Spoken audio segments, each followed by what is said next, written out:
Hi, welcome to Courage in Flight. I'm so glad that you are here with me. In this video, I'm going to explain my strategy on how to land an aircraft in 3 simple steps. The first step is the approach to landing. We are flying and cruising along at an altitude, and now it's time to get lower and land the aircraft. I imagine in this steps that I'm drawing a diagonal line across the sky. I play a game, what I call flying grandma. I imagine my grandma is sitting next to me in the passenger seat. It's her first time being in the aircraft and she's nervous. I don't want to do anything sudden. I want the whole approach to be nice and stable. I'm looking at a spot on the ground, usually on a runway. I call this the aim point, where I'm going to fly the aircraft toward this aim point. And once I'm over the aim point, I should be close to the ground, rounding out about a wingspan above the ground. In this approach, I want to be on airspeed. Usually in a Cessna 172, that might be somewhere between 60 to 70 knots, depending on what the wind is doing on that day. I want all the flaps deployed, gear down, everything set up by the time I get to final. It's a nice, steady, stable approach. How do I know it's a stable approach? Everything looks boring. That aim point is stationary on the windshield. It looks like nothing is moving, almost as if in a long car ride on a road trip, and the whole time you're thinking, are we there yet? Are we there yet? That aim point just looks the same, but it just gets bigger and bigger as you get close to the ground. Stage 2 is now, once you're over the aim point, is rounding out. In this stage, I play a game that I call hovercraft.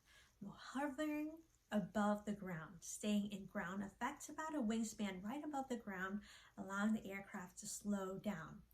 This is why we train and practice a maneuver called slow flight. It's just allowing the aircraft to slow down, maintaining that center line, maintaining the heading so that the aircraft is pointing straight down the runway. As we get slower and slower and slower, the aircraft is going to lose lift. Now we transition into stage 3, which is the touchdown. Where the aircraft touchdown is usually a few 50 feet, 100 feet, 200 feet beyond the aim point, depending on what the wind is doing on that day. How do you know what to do to allow the aircraft to touch down softly? You're feeling for a sinking feeling. When the aircraft gets slow enough, it will start sinking. If it sinks fast, you're going to pull back the yoke or that stick quickly. If it sinks slowly, you're going to pull back the yoke or the stick slowly. If it's not sinking at all, you don't do anything. You just hold it there and wait for that sink. And now as the aircraft gets slow and slower, it's going to touch down softly. And it should almost feel like you're doing a power off stall. In my mind, I think of every landing as a power off stall really close to the ground. If you're flying a Cessna 172 or Piper Archer, in general, you want to be touching down on the main wheels, the 2 big main wheels, and then the nose wheel at the end. That's how you get a nice soft touchdown. Just to summarize, 3 steps. First step, approach the landing, super boring. Nothing is happening, flying grandma, no sudden movement. Second stage, hovercraft, flying slow flight right above the ground. Third stage, touching down, feeling that sink and pulling back the stick or the yoke at a rate that's proportionate to your sink. Touching down in a nice soft, almost like a power off stall right next to the ground, having that nice soft landing. And that, my friend, is my strategy on how to land an aircraft in 3 simple steps.